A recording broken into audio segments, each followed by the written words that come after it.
So, you want to own an apartment building? You have seen the offering memorandum. 40 pages, drone photography, a rent roll on page 11 that lists every unit and every tenant and every dollar that arrives on the first of the month. 20 lines of income that do not require you to show up anywhere. There is a word for what you're buying and the broker will use it in the first phone call. Generational wealth. The building was there before you and it will be there after you, and in the meantime it pays. That picture is not entirely wrong, except before any of that, there is a line item that consumes 44 cents of every dollar those tenants pay you. And it is not the roof and it is not the tenants, and you signed for it yourself. Before we go further, we should be honest about who you is here. Average price per unit on American apartment transactions was $204,061 in the first quarter of 2026, according to MSCI Real Capital Analytics, and it has been above $200,000 for 17 of the last 19 quarters. A 20-unit building in a soft Midwestern market runs $2 million and requires $550,000 in cash before closing costs. If that is not you, and for most people it is not, then what follows is not a plan. It is a look at how the machinery works underneath the building you currently rent from someone else. Here's the number most people do not want to hear.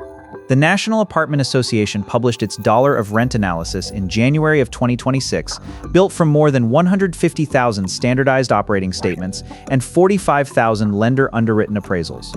Of every dollar of rent collected in the United States, 44 cents goes to the mortgage, 27 cents to operating costs, 10 cents to property taxes, 7 cents to payroll, and 1 cent to capital expenditure reserves. What is left for the owner is 11 cents. Earlier vintages of the same analysis put it at 7 cents nationally and 5 cents in states including Texas and Maryland. That is the business. You will collect $250,000 a year and keep roughly the price of a used car, and you will have signed personally for $1.65 million to do it. Nobody knows this because the fantasy is denominated in the wrong number. The fantasy is denominated in the building, the business is denominated in the spread.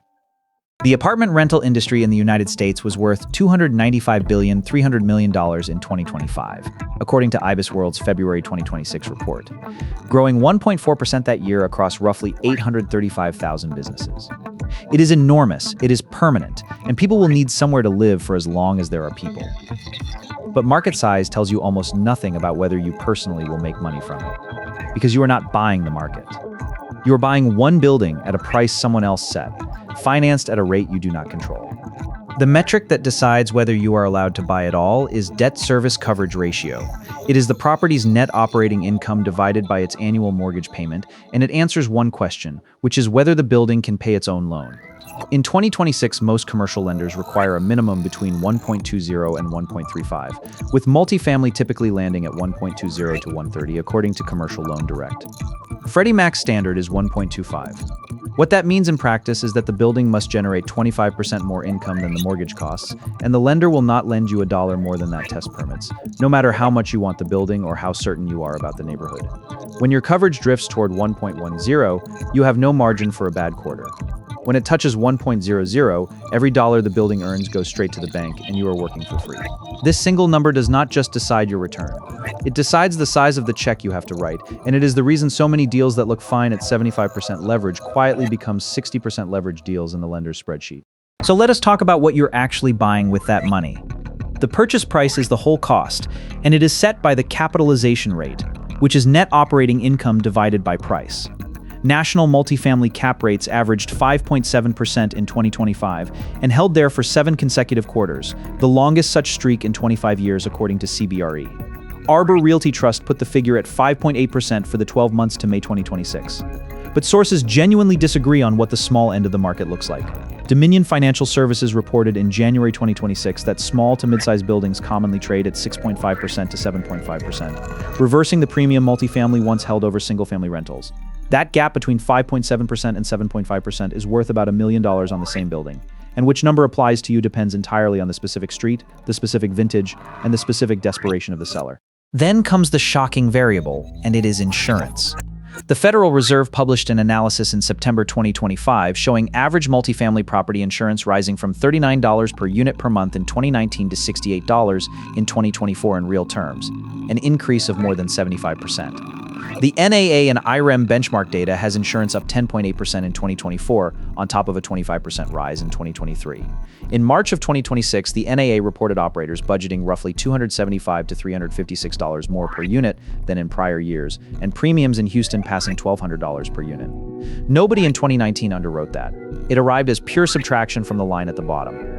Then property taxes, which the NAA found comprised 26.3% of all operating expenses and rose 9.7% in a single year.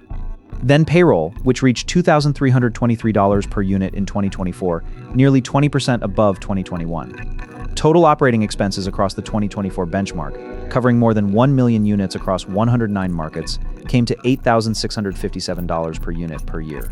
And then turnover, which is the cost nobody budgets for correctly. Turnover runs near 50% nationwide. The industry average cost of a single move-out is $3,872, according to Ziggo's research.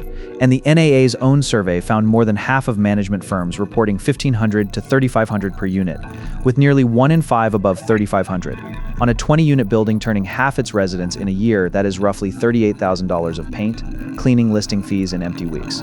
It does not appear anywhere in the rent roll on page 11. Here is where the compression happens, and it is unlike any other business in this series, because in this one, the compression is not caused by labor or by rent, it is caused by the loan. A building bought at a 5.7% cap rate produces 5.7 cents of income per dollar of price before financing. That is the yield. Now finance it. Commercial mortgage rates started at 5.70% as of the 29th of July 2026 for the strongest borrowers, with apartment mortgages trading between 5.13% and 12.75% depending on the deal. Call it 6.5% for a real buyer on a real building. Your borrowed dollars earn 5.7 cents and cost 6.5. The spread is negative. Leverage, the thing the entire fantasy is built on, the thing that supposedly turns a small amount of your money into a large amount of somebody else's building, is currently running backwards. Every additional dollar you borrow makes you slightly poorer.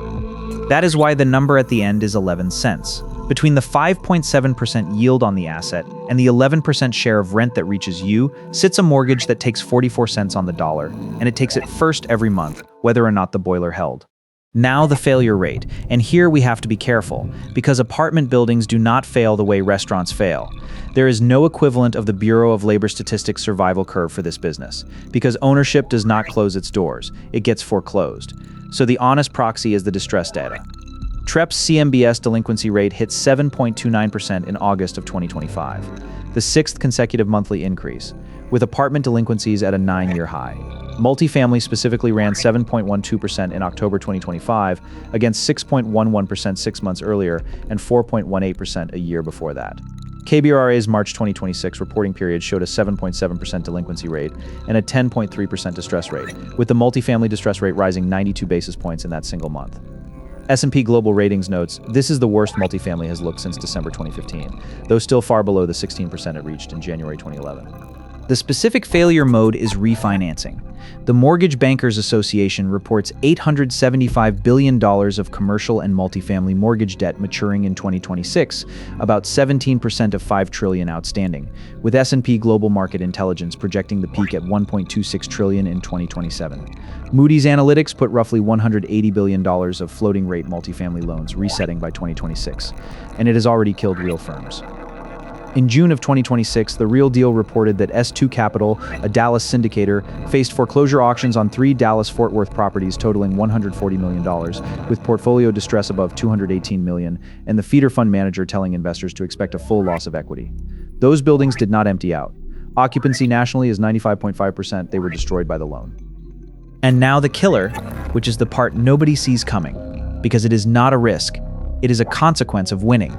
When you buy an apartment building, you are shown the seller's operating statement, and on that statement is a property tax figure.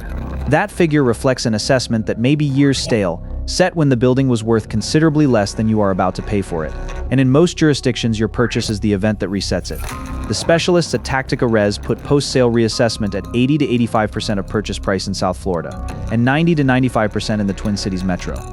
Property taxes are 10 cents of every rent dollar and more than a quarter of all operating expenses. So work through what that means. You are in a competitive process. To win the building, you bid the price up, and the number you use to win it is the number the assessor will use against you. The higher your winning bid, the higher your single largest non-mortgage expense becomes, permanently. starting the year you take the keys, you did not just overpay for the asset, you overpaid for the tax bill attached to it, and you did it to yourself, in public, at auction. Tactica Res calls a sponsor modeling a 2% tax increase on a purchase, 20% above current assessment, and instant disqualification, and they are right. And that model is in half the offering memoranda in the country. There is one more cent worth staring at. Capital expenditure reserves in the NAA's dollar of rent are 1 cent. Fannie Mae and Freddie Mac require $250 to $300 per unit per year. On a 20-unit building at $300, that is $6,000 a year. A multifamily roof replacement runs $6 to $12 a square foot installed, $20,000 to $150,000 for a full property. The National Roofing Contractors Association puts the service life of a well-maintained commercial roof at 21 years, and about 13 for a neglected one. So the reserve the lender requires funds one roof in roughly 10 years, and only if nothing else breaks, and only if you actually maintained it. And the penalty for not maintaining it is that the roof arrives 8 years early, 1 cent against the single largest object in the building. So let us run the actual numbers on two realistic versions of your apartment building. Option 1 is the modest version. 20 units in a secondary market at $110,000 a door, so $2,200,000. Rents at $1,100 a month gives you $264,000 of gross potential rent. Take 10% for vacancy, concessions and collection loss, add 4% of other income, and effective gross income is about $248,000. At a 7% cap, net operating income is $154,000, which implies operating expenses of $94,000 or $4,700 a unit. That is my arithmetic, and I want to flag it, because the NAA benchmark says $8,657 a unit. The gap is not efficiency, the gap is you working unpaid. Finance it at 75%, $1,650,000 at 6.5 over 30 years, and the payment is $10,430 a month, $125,000 a year. Coverage is 1.23, which just clears. Hire a manager at 8% of collections, and coverage drops to 1.07, and the deal fails the lender's test outright. So this building only exists if you are the property manager. Cash in is about $630,000 with closing costs and reserves. Cash flow after reserves is roughly $22,800, which is 3.6% on your money, and most of it is wages you paid yourself for the plumbing calls. Now reassess. Seller's assessment $1,400,000, reset at 90% of your purchase price, 2% rate, and your taxes rise by $11,600. Cash flow falls to $11,200, 1.8%. Option 2 is the premium version. 60 units, real management, real scale. $1,200,000 of gross potential rent at $1,500 a month, effective gross income around $1,030,000. Apply the actual NAA expense benchmark, 60 units at $8,657, and operating expenses are $519,000. Net operating income is $510,580, at a 5.7% cap that prices the building at $8,960,000. But size the loan to a 1.25 coverage test, and the maximum debt service is $408,000, which supports a loan of $5,385,000. That is 60% leverage, not the 75 you planned for, and the difference comes out of your pocket. Equity required with costs is about $3,875,000. Cash flow after reserves is $84,000. That is 2.2% on nearly $4 million, at a moment when the vacancy data itself does not agree with itself, with the Census Bureau reporting a 7.3% rental vacancy rate in the second quarter of 2026, while RealPage reports 95.5% occupancy. It is a genuinely attractive asset on a 20-year view and a brutally unrewarding one on a 3-year view. And the difference between those two sentences is the whole argument. The apartment building business works. It works because shelter is the one thing nobody opts out of. Because the people who need it will keep needing it in every economy anyone has ever recorded. And because a well-located building is one of the few assets that pays you while it appreciates. It does not work the way the fantasy version suggests, which is that 20 lines on a rent roll are 20 streams of income arriving on the first of the month.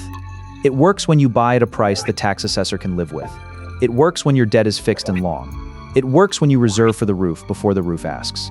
It works when you can survive a year of flat rents and rising insurance without a phone call to your investors. It works when you treat management as a job and not a line item. And it works when you're honest that the first 10 years belong to the bank and only the last 10 belong to you. Not bad for a business that is, in the end, 20 names on a spreadsheet and a roof over each of them.